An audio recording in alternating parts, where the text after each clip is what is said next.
the Murder She Wrote Rewatch podcast. Today, today we're going to be taking a look at Tough Guys Don't Die. And this is one of the more interesting episodes that I've watched in this season because this is the introduction of a recurring character that is in, I think, a few episodes, but we'll find out exactly how many here in a minute. So, as always, we will begin by first taking a look at the players in our game. We've got Floyd Levine, who is the actor that plays Archie Miles. Now, Archie Miles is our victim. He ends up dying within the first scene, which sparks everything else off.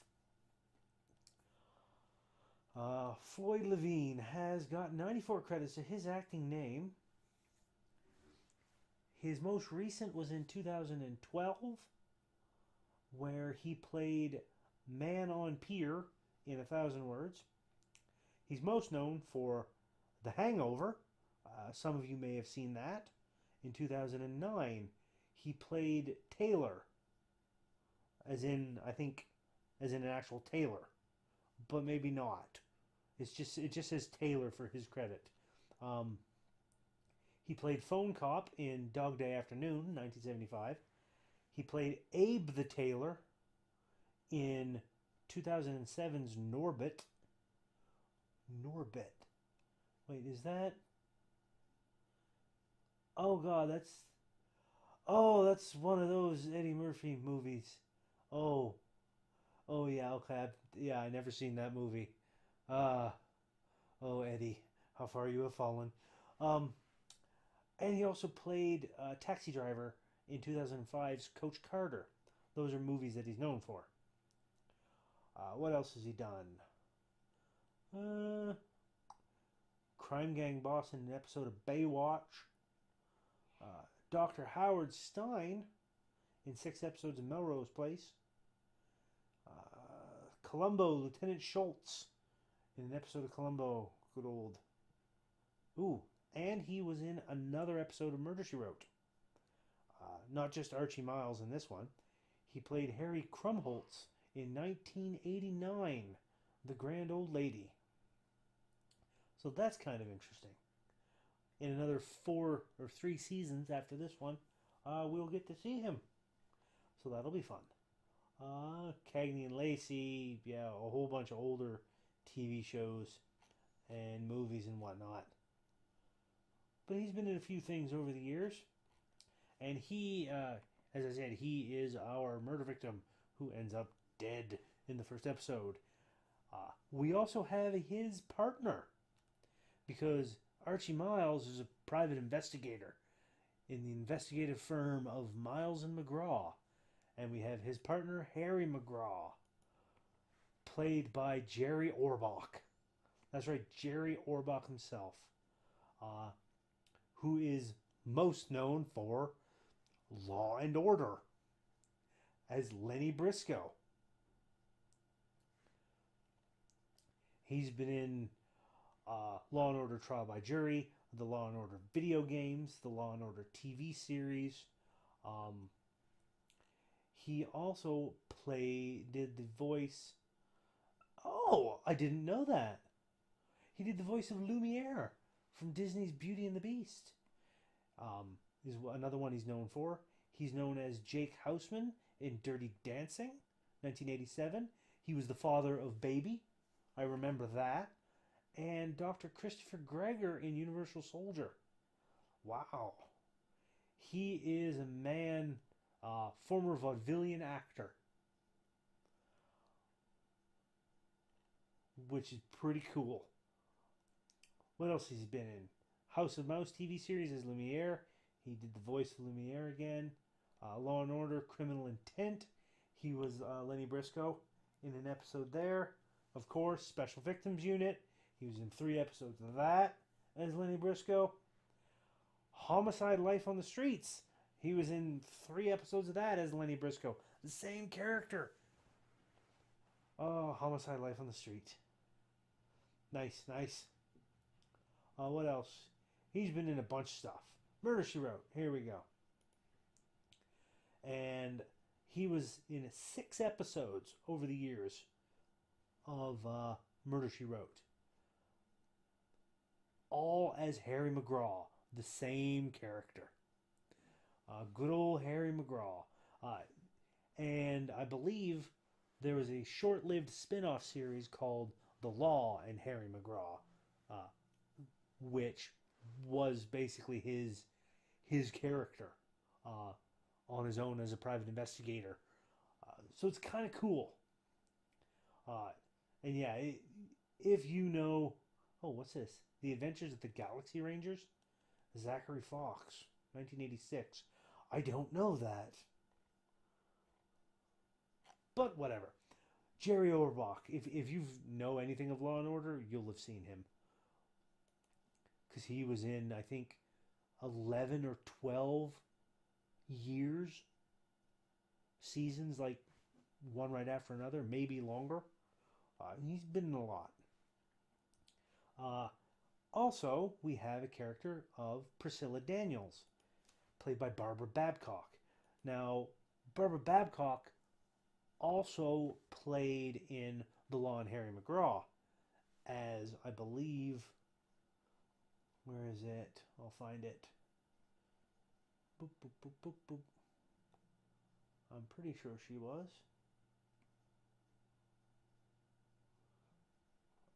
Oh, no wonder. Yeah. The Law and Harry McGraw. 16 episodes as Ellie McGinnis, who was the district attorney, or possibly the prosecutor, that was working together with Harry. So she is the law half of The Law and Harry McGraw. But yes, Barbara Babcock. She is known for Dorothy Jennings in Dr. Quinn, Medicine Woman, Nora Christie in Far and Away, Barbara Corvin in Space Cowboys, and Molly from Home Alone 4. Never seen Home Alone 4. I've seen the first 2.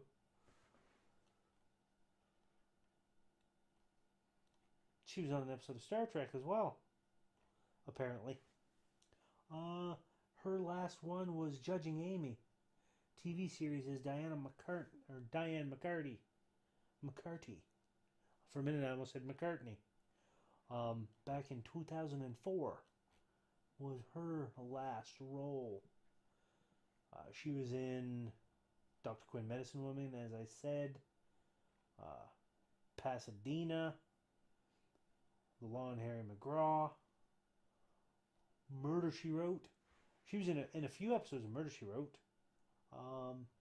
All different characters in 5 different episodes.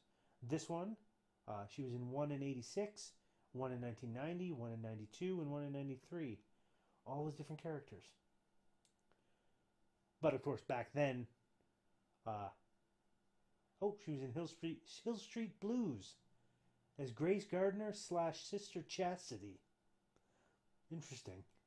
Mrs. June Swinford in Mr. Sunshine. I don't know that one. 1986. Liz Craig on Dallas. There's a big TV series. Yeah, she plays the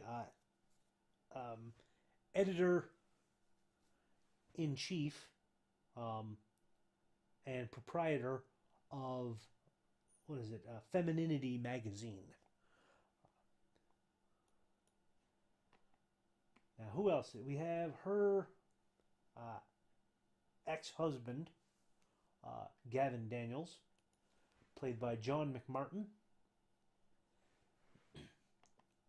John McMartin is known for As the World Turns, as Ed Rice, No Reservations, Mr. Peterson, All the President's Men as a foreign editor, and Kinsey as Huntington Hartford. His last show, or his last episode that he was in, was last acting credit was The Unbreakable Kimmy Schmidt. On the episode Kimmy Goes on a Date, he played Grant, if any of you have seen that. He was in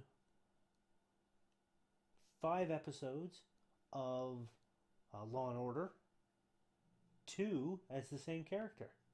He played Larry Weber in 2 different episodes.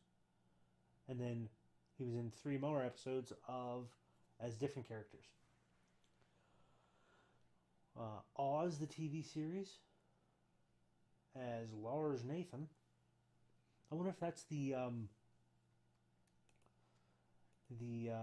that's the prison show on HBO. I remember hearing about that one. Oh, he was on an episode of Spin City, a couple episodes of Touched by an Angel. He was in 4 episodes of Murder, She Wrote. One of which is Magnum on Ice, the crossover episode with Magnum P.I. He played Jason Bryan in that one, 1986. And then one in 88 and one in 91. All different characters. I'm looking forward to seeing him again. Beauty and the Beast TV series. Charles Chandler for 4 episodes. So that's pretty interesting. What else has he got? Yeah, he was in 2 episodes of Magnum P.I. Wait a minute, hold on. Let's see here. Jason Bryan, Magnum on Ice, and then Magnum P.I. Where was it? I was just looking at it. Magnum P.I. Jason Bryan. Yeah. Okay. The episode of Magnum P.I. that crosses over with Murder, She Wrote is called Novel Connection. That's a good little pun. I like that.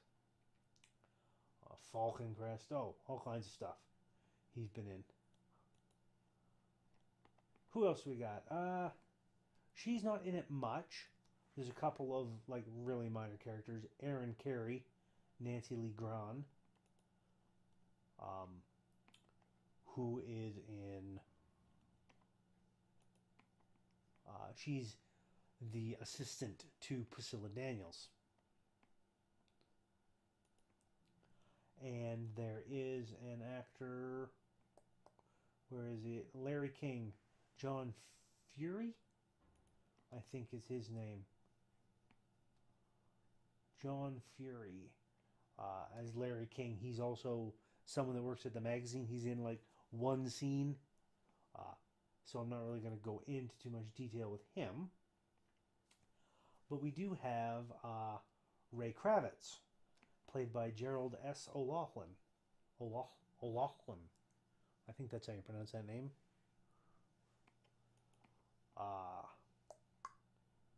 He is known for a lot of older shows. Even though he was doing stuff right up to 2000s. But not a lot. Most of his stuff came before and during Murder, She Wrote. Huh. But yes, he did Lieutenant Ed Riker in the Rookies TV series of 4 seasons, apparently. In Cold Blood, Harold Nye. Our House, he played Joe Kaplan. And Ice Station Zebra, Lieutenant Commander Bob Rayburn. But he was in 4 episodes of Murder, She Wrote as 4 different characters. This one in 85, one in 89, one in 92, and one in 93. Very interesting. I don't know what Our House is. 46 episode TV series, apparently. Or at least he was in 46 episodes of it. Automan. Captain E.G. Boyd. What is Automan? That looks interesting. Oh. Okay. Automan. A computer-generated superhero and his human creator fight crime in their city. Really? All right. I don't know why I don't know about this. But that's kind of cool. All right, all right. And some other stuff. Uh, but he plays, in this episode, he plays Ray Kravitz. Uh, Ray Kravitz is one of the uh, other detectives with Miles and McGraw. There's Ernie Santini, who is a construction fellow who may or may not have ties to the mob with a name like Santini.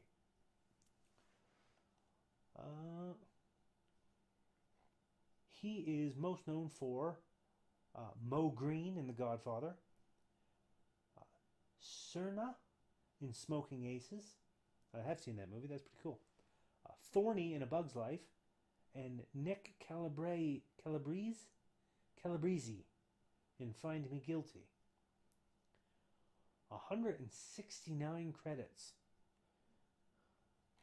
He passed away in 2015, but there was a movie released. He was Frank in Silver Skies in 2016, and Don't Sleep, Mr. Marino, completed, supposed to be out this year sometime.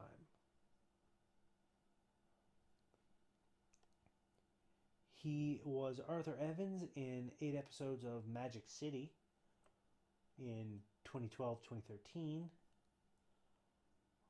Oh, he did the voice of Big Sal in Fallout New Vegas, if anyone has played that game.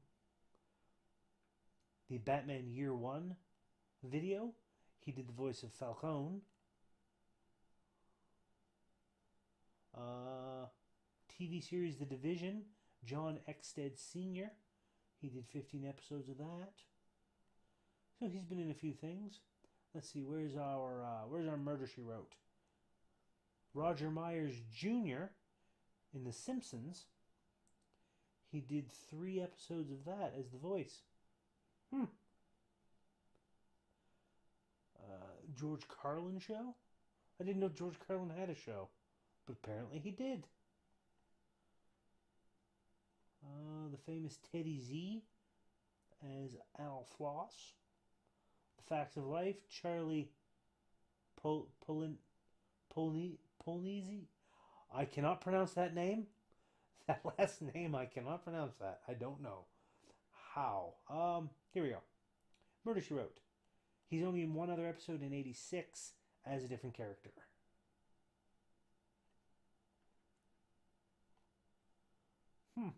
Interesting. Let's see. Fritz Weaver. He played Judge Lambert in this episode, who is connected to a case. Fritz Weaver is known for All My Children, Hugo Merrick, The Thomas Crown Affair as John Reynolds, Dexter Stanley in Creepshow. Oh, I've seen him then in that. Ooh. Creepshow. Ooh, well, that was a fun little one. And Professor Beisenthal in Marathon Man. He's also played 3 different characters in Law and Order. Senator Albert Sorensen in 2 episodes of The X-Files. Some of you may have seen that. Let's see, what else is there? Murder, She Wrote. Yeah, he plays 3 different characters in 3 episodes of Murder, She Wrote. This one, in 85, and he plays 2 different characters in 2 different episodes in 1987.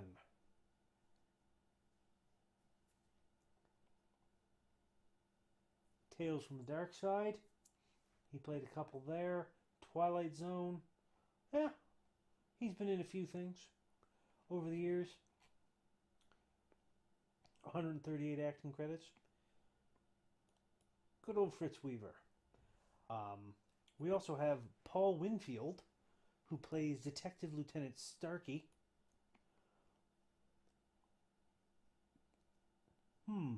I've seen him in some stuff before. Yes, I have. Okay. He's known for The Terminator, Lieutenant Ed Traxler, Star Trek II: The Wrath of Khan as Tyrell, Mars Attacks as General Casey, and Cliffhanger as Walter Wright. He was Sam in 12 episodes of Touched by an Angel. He was in a bunch of Kids' 10 Commandments video shorts. What else? Batman Beyond, he was Sam Young in 3 episodes of that. Lucius Sweet, he was 2 episodes of that. Mr. Rule in 4 episodes of The Magic School Bus. Oh, I remember that. He was Omar Mosley, Black Marvel in Spider-Man the TV series, 1997. Russell Watkins in Built to Last in 8 episodes of that.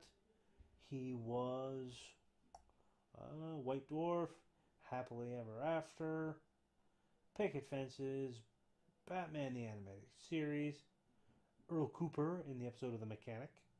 I remember that one. Captain Daython in Darmok of Next Generation. I remember that episode too. That was actually one of the better episodes. Murder, She Wrote. Nope. He's only in 1 episode of Murder, She Wrote. Detective Lieutenant Starkey. Alright. He's been in a few things. Yes. But he's an interesting actor in this one. Who else do we have? There's a few other minor characters. Alma Leonard, played by Marjorie Nelson. She's in quite a few scenes, but she's a very minor character. Only has 16 acting credits to her name.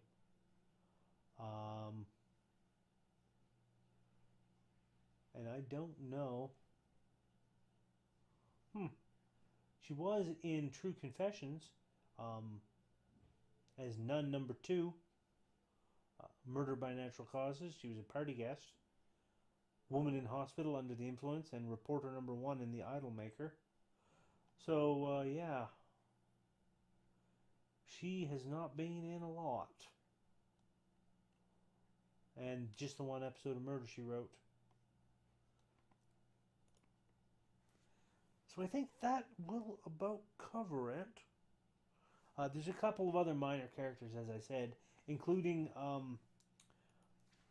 Connie Miles, our murder victim's wife. She's been in 82 different things, acting credits. Rosanna Huffman, she played Connie Miles. She's known for Babe as the sheep, Oliver and Company as additional voices, Fern Gully, The Last Rainforest as additional voices, and The Fabulous Baker Boys as a background voice. She's done a lot of voice work. Eleanor Iverson in 11 episodes of Murder 1. Oh, and she's been in a lot of episodes of Murder, She Wrote. 7 different episodes. She's been in an episode we've already seen. She was in the first one, The Murder of Sherlock Holmes, as Eleanor Thompson. I can't remember if I don't remember seeing her. This must be what it's like to when you watch the show originally. Tough Guys Don't Die, that's this one. She's in 1 in 86, 1 in 87, 1 in 89, another one in 89, and then 1 in 94. That's quite the rap sheet. In a couple of episodes of Columbo too, so I can dig that. Hill Street Blues. Yeah, Rosanna Huffman. Okay. Anyways, we spent enough time looking through all of that, so it's time for us to go and delve into the episode itself. So when we first started the episode up here, we ended up seeing a wonderful city skyline and the title, Tough Guys Don't Die.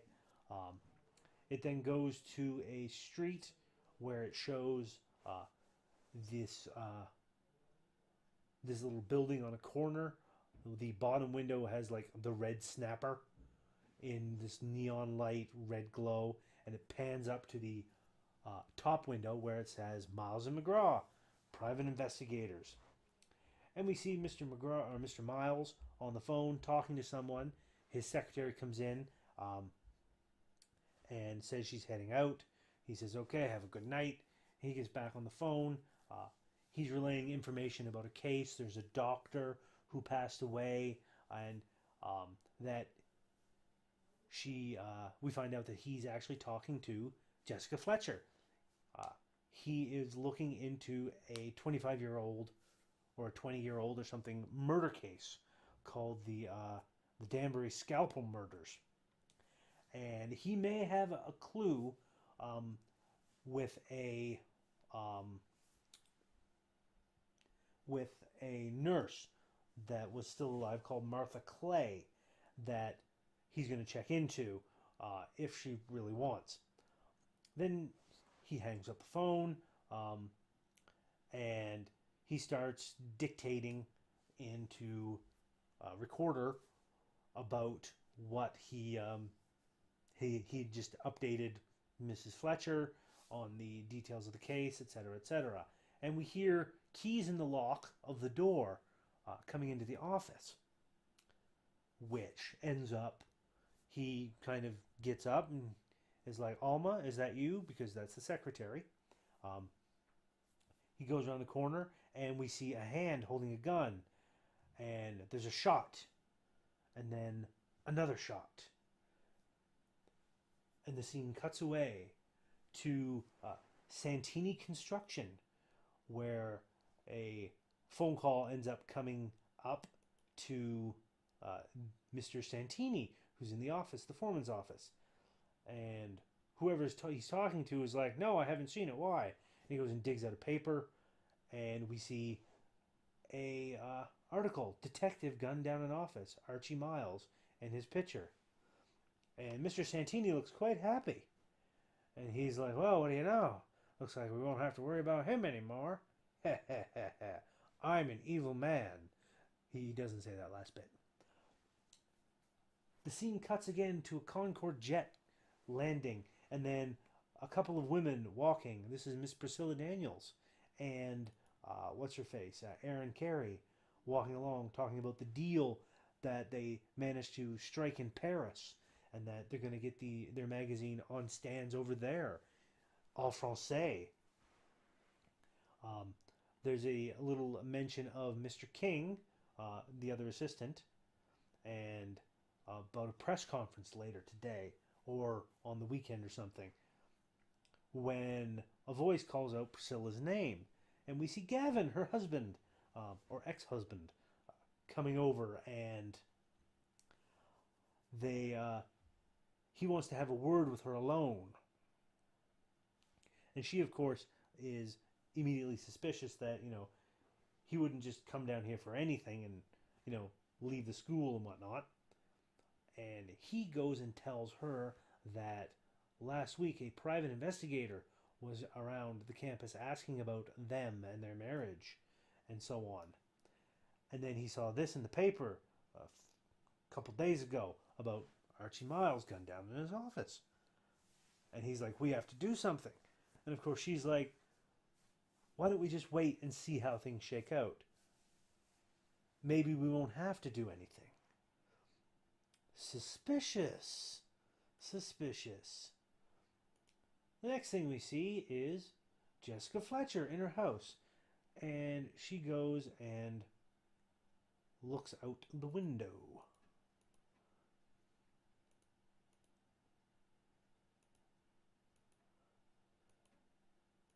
And sees a car sitting just down the street from her house. This white car, person sitting in it, and she's got this suspicious look on her face, as if she's checked before. And of course, who's in the car? But Harry McGraw. But we don't know that yet. All we know is Jerry Orbach's sitting there, and he's hiding his face with the paper as Jessica gets on her bike and heads out past his car. He gets out and breaks into her house.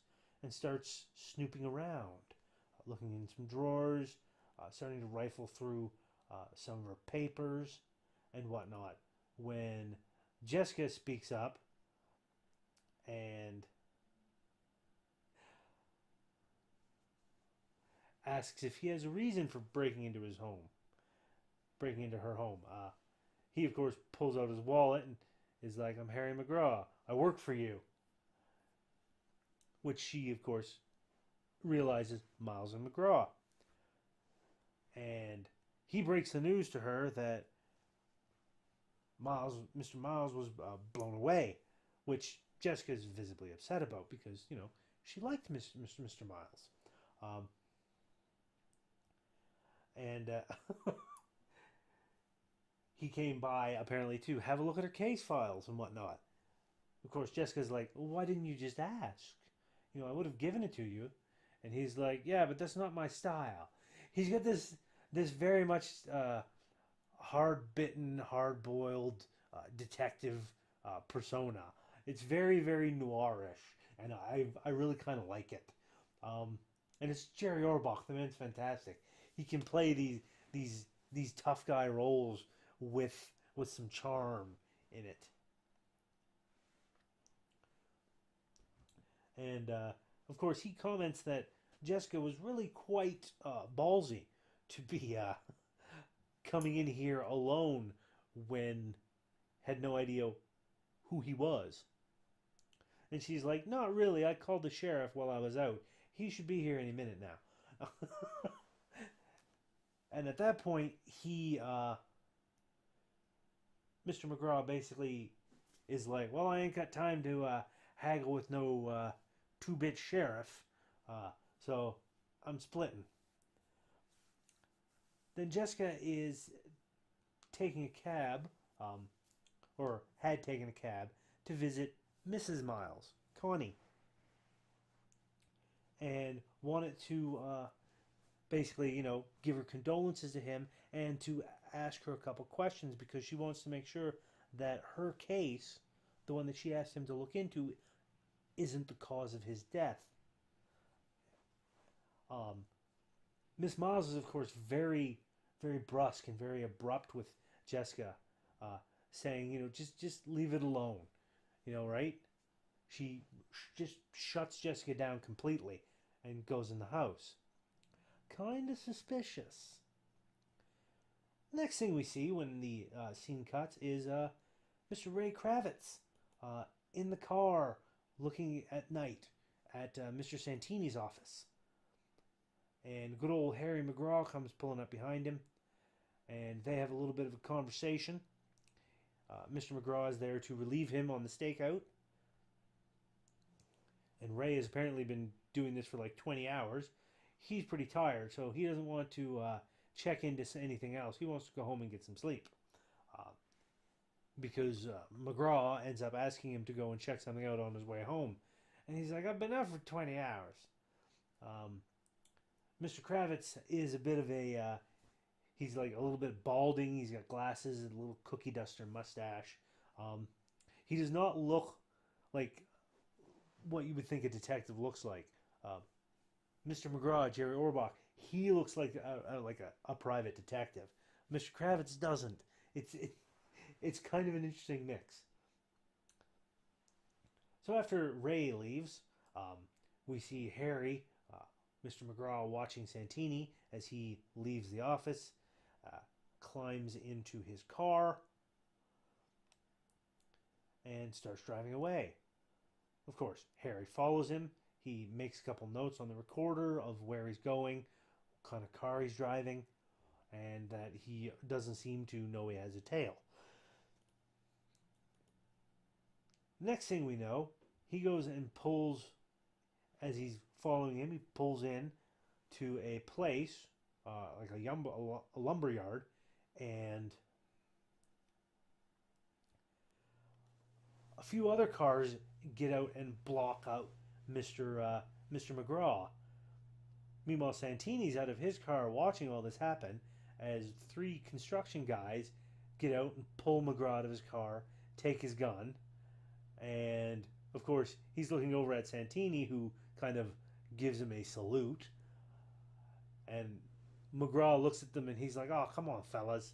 And the construction guys are like, "Mr. Santini wants us to give you a message," and pops him one right in the face, gives him a good old black eye. He then heads back to the office. He's got a black eye, and Alma, the receptionist, is all, "Oh my God, do you want me to call a doctor or get the first aid kit or something?" And then he's like, "No, no, no, I'm fine, I'm fine," because he's a tough guy, and tough guys don't die. Of course, he finds out that he's got company. Um, Jessica Fletcher said that he was expecting her. So good old Harry, who doesn't want anything to do with Jessica, doesn't want any of her help. Jessica, of course, is trying her best. You know what she's like. She's a bit of a busybody. So they have a bit of a discussion about that Archie was basically tackling three cases. Uh, he's pretty sure that her case, Jessica Fletcher's, had nothing to do with this, his murder. That it's going to be one of the other two cases. One is Santini, who is who's been stepping out. His wife, Santini's wife, hired Miles to check out after him, thinking he's having an affair because he's been stepping out every night. And the other one was hired to look into Priscilla Daniels for some reason. And during this whole discussion, Jessica ends up saying, "That's interesting because Priscilla Daniels has been hounding me for the last couple of years to write an article for her magazine." And of course, uh, good old McGraw is like, "Good idea. You should do that and get out of my hair." He ends up giving her all of Miles's case files on her case because she hired him to do this, and then she goes off. Um, as she's leaving, Ray Kravitz comes in and he has a look at Mr. McGraw's black eye and gets quite a bit of a chuckle out of it. Um, the next thing we see is Jessica in the Boston Police Department, talking with uh, good old detective, what's his face, Detective Lieutenant Starkey, asking about Archie Miles' murder. And they're listening to the recording of his murder, him being shot. Um, and of course, Jessica is asking why the police department isn't more active on this investigation because Mr. Miles was quite beloved by the police. He apparently taught at the academy because he used to be a cop himself. And Detective Starkey closes the door and has a word with Miss Fletcher saying that, if she repeats any of this outside this office, he'll deny it. But that, Miles was quite beloved and everything, and they want to see his killer brought to justice, which is why everybody is going to stay out of Harry McGraw's way. Which is kind of interesting that, I wouldn't expect to see this sort of thing. Usually in most crime drama shows that I remember watching, the police tend to be, a lot of the older ones, they tend to be very much in the realm of, they're the good guys. And this is painting that kind of gray area that, yeah, the police are good guys, but they're willing to let Mr. McGraw let a private investigator kill a man just to keep him off the streets. It's one of those things. I really quite enjoyed it. The next thing we see is good old McGraw stepping into the offices of Femininity magazine in a cowboy hat, talking with a Texas accent, big shades on, pretending to be somebody else. And he wants to see Priscilla Daniels. But she's in an important meeting with Jessica Fletcher as they talk about this article that she wants Jessica to write. She wants an article from Jessica about how Jessica, as a woman, stood up to the male sharks of the literary world and forged her own vision and place in that. And Jessica, of course, wants to write more of a retrospective about her late husband and how much how much their marriage meant to her and how much he inspired and helped her. So they're kind of at odds there, but I think Priscilla kind of acquiesces towards the end, and Jessica's like, you won't regret it, trust me. She also invites Jessica to a party that she's having at her place later on, and Jessica is, of course, delighted to go. On the way out, however, they end up running into Mr. King, who I mentioned as a minor character, bringing Mr. McGraw, who's pretending to be somebody else. And of course, they act like they've never met before, even to the point of Jessica kind of playing along and not upsetting his cover. She gets home and finds Mr. McGraw, or back to her hotel, finds Mr. McGraw waiting for her there, and they end up having a bit of a discussion. He kind of thanks her for not blowing his cover, but he also finds her very stubborn, and she starts kind of talking like him. He literally calls her extremely stubborn, and she takes it as a compliment. She's just like, thank you. But he finally agrees, come by the office tomorrow, we'll look over the case files and discuss them together.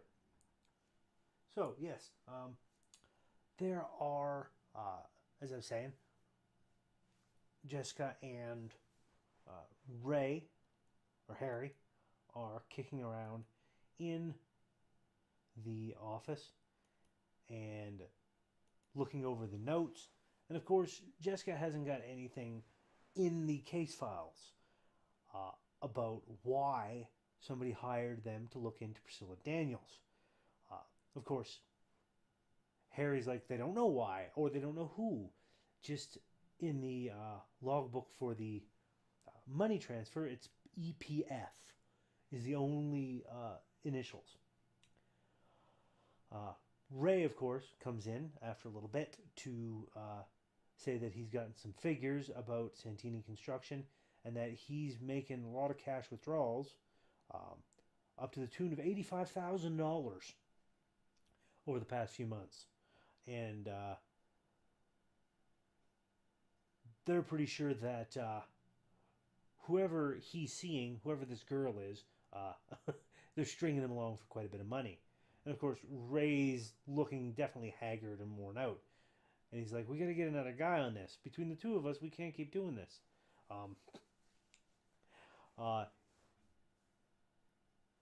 Now, Jessica has a suggestion saying that maybe on the tape that they have of Miles's death, that he gasped toward the end. What if he wasn't trying to gasp something but say something?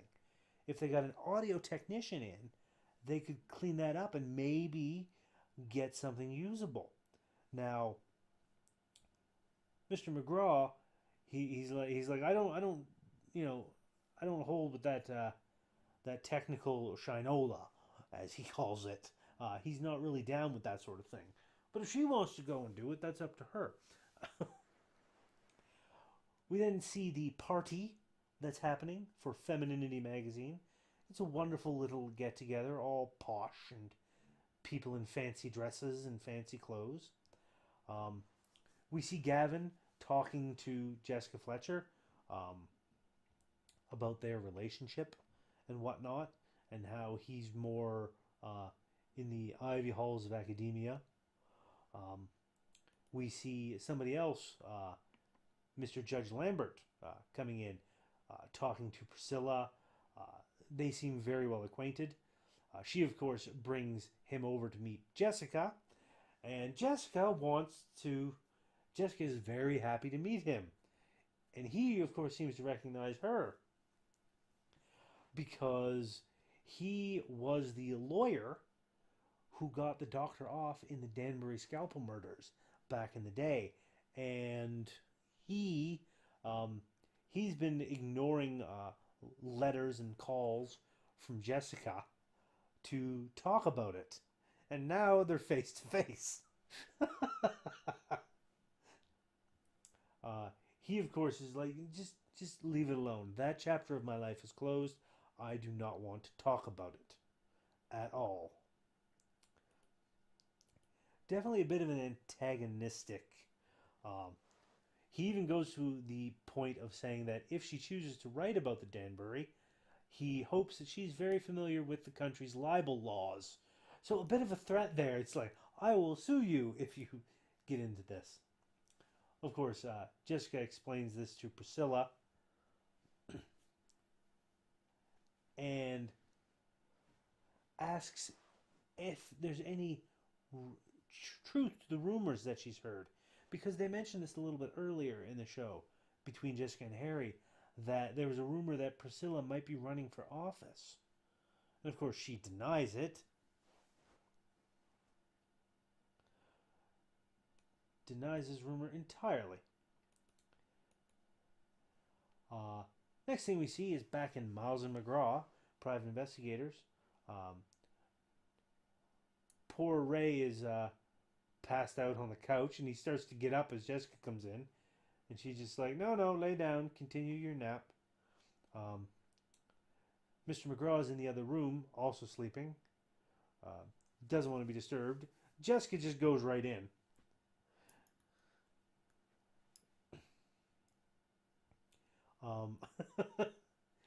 Of course, he's like, you don't mind if I sleep while you talk, do you? There's a wonderful little moment there. And she's like, well, I thought you might want to know who hired you to investigate Priscilla Daniels. And she's like, it was Priscilla Daniels. And he's like, that's ridiculous. She's like, no, think about it. She was planning on running for office. And what better way, because you know if anybody runs for public office, that people are going to try and dig up dirt. So she hires you guys to dig up that dirt so that if you can't find it, nobody else will find it. The code in the notebook of EPF is editor and proprietor of Femininity magazine, EPF. So it makes sense.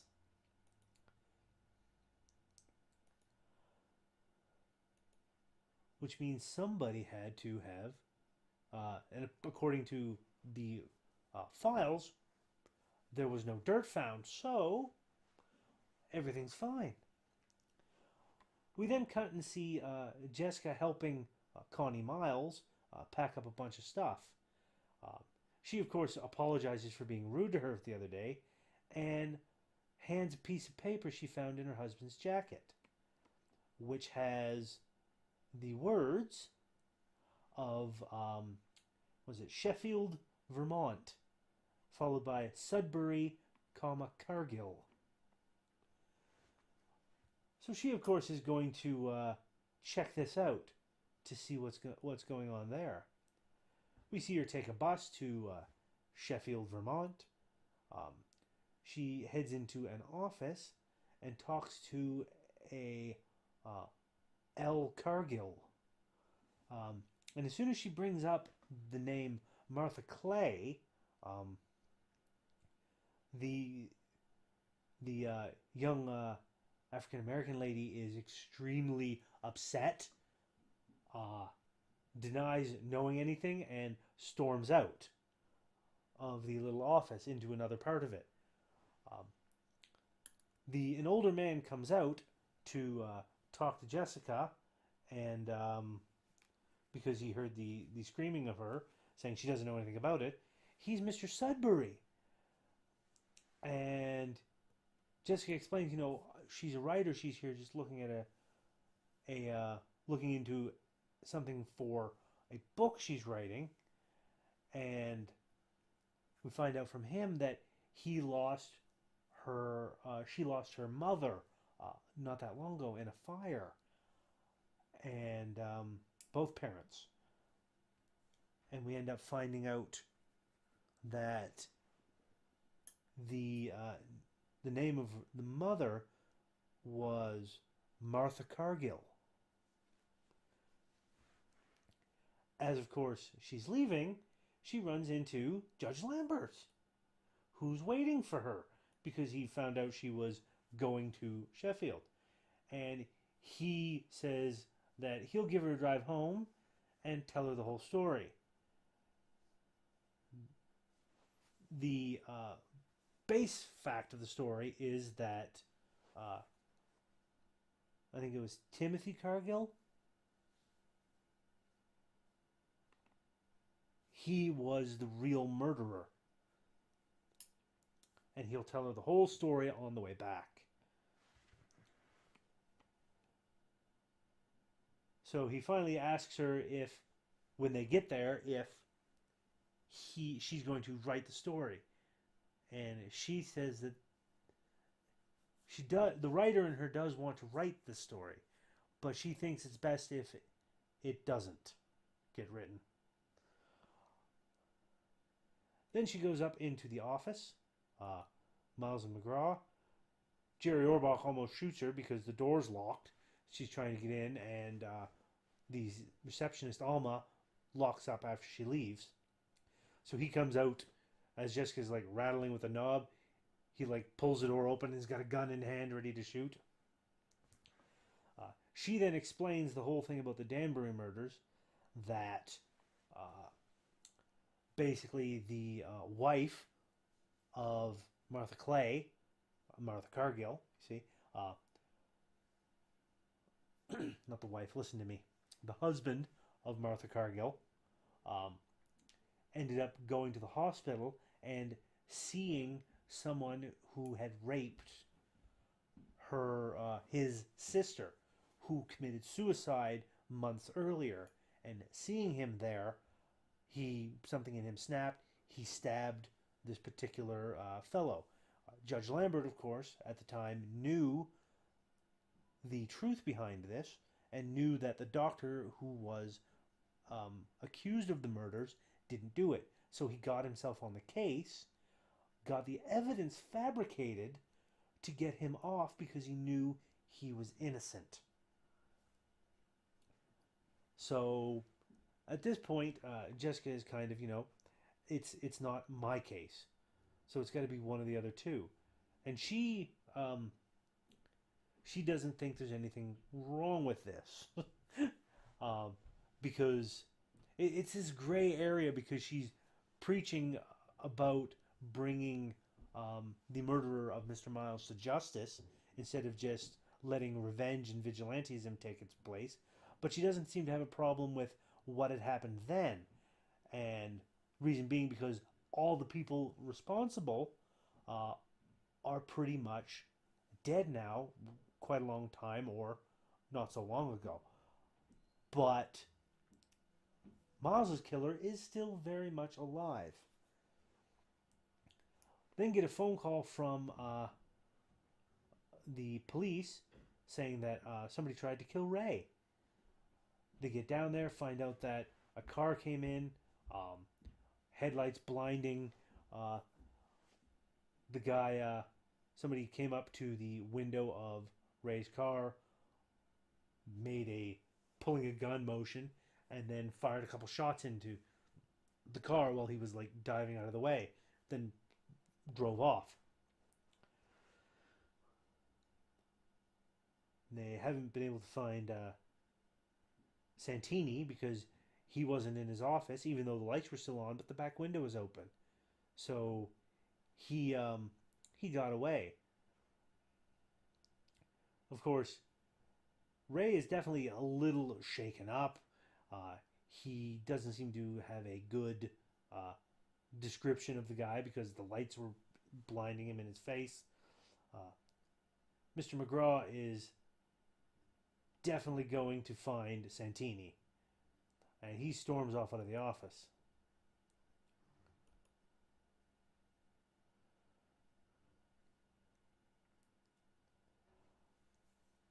Mr. Kravitz and Jessica are leaving the police station, and Jessica, of course, asks if he would mind uh, taking her back to the office. She wants to look at some files. So they head back to the office and, of course, find the door locked because Alma isn't there yet. So he takes out his keys, unlocks the office door, and lets them in.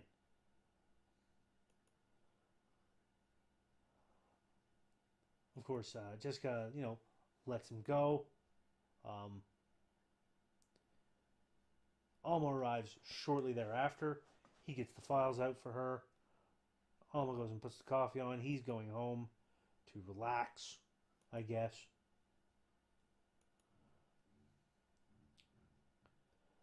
And Jessica's looking through the file. And she ends up noticing something in one of the files. There's a tiny piece of paper, as if part of the paper was ripped out of the file, but a tiny piece of it was left behind. And that's when she gets up and rushes out of the office, leaving the coffee that just got made. And she goes right to Priscilla Daniels to ask her for the truth about why she changed her mind about running for public office. And asks about blackmail. Has somebody tried to blackmail? And Gavin, her husband, or ex-husband, it's hard to say which is which, says that yes, somebody had been. Back when they were younger and he was married to another woman, he had an affair with her, with Priscilla Daniels, and got her pregnant. She got an abortion, and years later, that complication of the abortion made them unable to have kids again. But back then, or even not even back then, but now at that time, 1980s, a woman running for public office with abortion in her past made for a tricky political career. So they hired him to find out this. And because he could find it, they kind of withdrew the whole political aspirations at that point.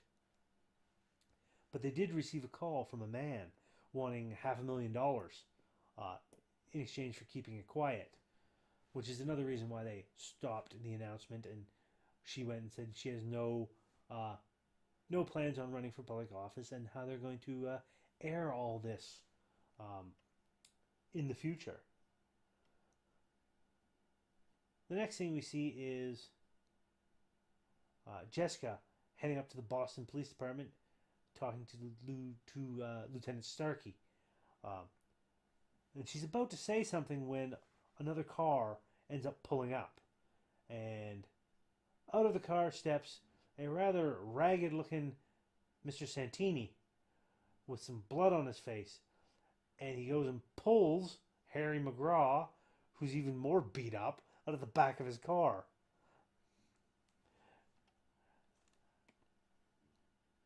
And he pulls up, he marches him, and he's like, "You know this guy?" And he's like, Starkey's like, "Yeah, I know him. Why?" And he's like, "Well, this guy just beat me up. I want to charge him with assault." So they have a whole discussion up there about how McGraw just started swinging, and people are like, he's the guy that's been following him and stalking him, saying that, find out that he's been sneaking out at nights. And they're like, "You must admit it seems suspicious." And he says, "I ain't been sneaking out with another woman." He's like, saying how he lost a boat, and that he's been meeting up with a boat guy to get a replica built of that old boat to surprise his wife for their 20th anniversary, because he still loves his wife very much. Still crazy about her. And he wants it to be a surprise. So they better keep their mouth shut. So the construction guy who might be having an affair wasn't really having an affair. He was just a guy sneaking around behind his wife's back to make a surprise for her. So it's kind of interesting. I like that subversion. They make him seem like he's this like mobbed up guy, this tough fellow. And at this point, finally, Jessica's like, I think I know who uh, killed Miles, but I need to go back to your office, and I need your help to make this happen. So she's looking at Harry's keys to the office. Next thing we see, it's back in the office. She's just sitting in the office reading quietly when we hear keys in the outer door opening. She calls out, asking if it's Mr. Kravitz. Of course, he comes in. He's like, "Yeah, I got your call," and kind of wants to know what he needs. And this is where the fun starts, because she comes quite out and says that he's the one who killed Miles. She also shuts off the recorder as she gets up and starts explaining to him that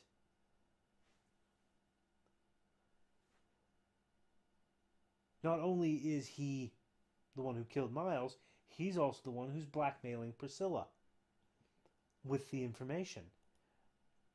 And she's got the proof. Of course, he's denying it all. It's what they do.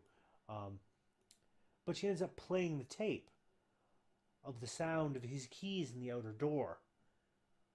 Very distinctive jingle of keys. And then she replaces the tape with the tape of Miles the night he was killed. The same jingle. The same keys. And of course, Mr. Kravitz is basically like, well, you might think you're pretty smart, but you're pretty stupid. I've got a gun. Kind of deal. But no sooner does he pull the gun than we hear Mr. McGraw's voice. And he's already there with his gun pointed at Kravitz. And he's like, "Go ahead." Kravitz is, of course, putting his gun down and giving himself up.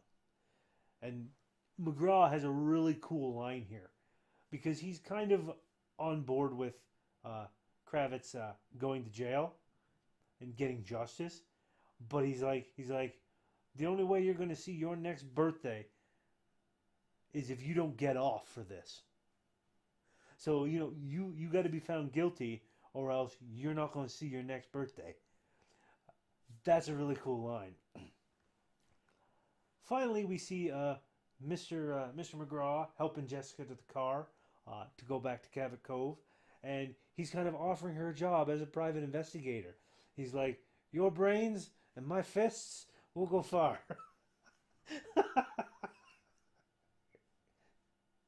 He's like, "McGraw and Fletcher." And she's like entertains the notion for like all of 2 seconds before she's like, no. And he's like, "You say that now, but it's 120 miles to Cabot Cove, and I can be very persuasive." And freeze frame as they're getting on the elevator. It's pretty cool. It's a nice kind of noir detective mystery in Murder, She Wrote. I quite enjoyed this episode. It was quite funny and amusing at times, especially when Jessica starts talking like a hard-boiled detective, all with the some of the turns of phrases that they usually get. So yeah, it's a really cool episode. I enjoyed it immensely. Um, I think you guys will too if you happen to be checking it out. So that's going to be it for this episode of the Murder She Wrote Rewatch podcast. Thank you all so much for watching. As always, if you like what I'm doing, please give that like button a tap. Give that subscribe button a tap as well if you haven't already, so you can be kept apprised of when I do new videos. And throw a comment in the comment section. Let me know what you think if you have watched this episode. If you're watching along with me.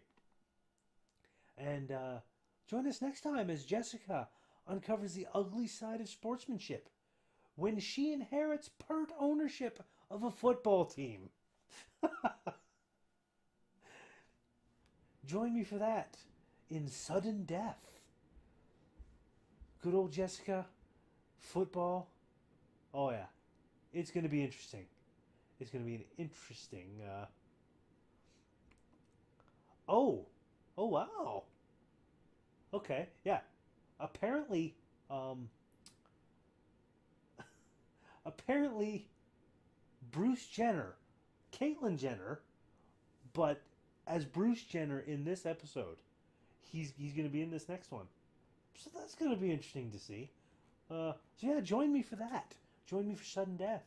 Join me for Bruce Jenner, aka Caitlyn Jenner, and join me next time for more murder.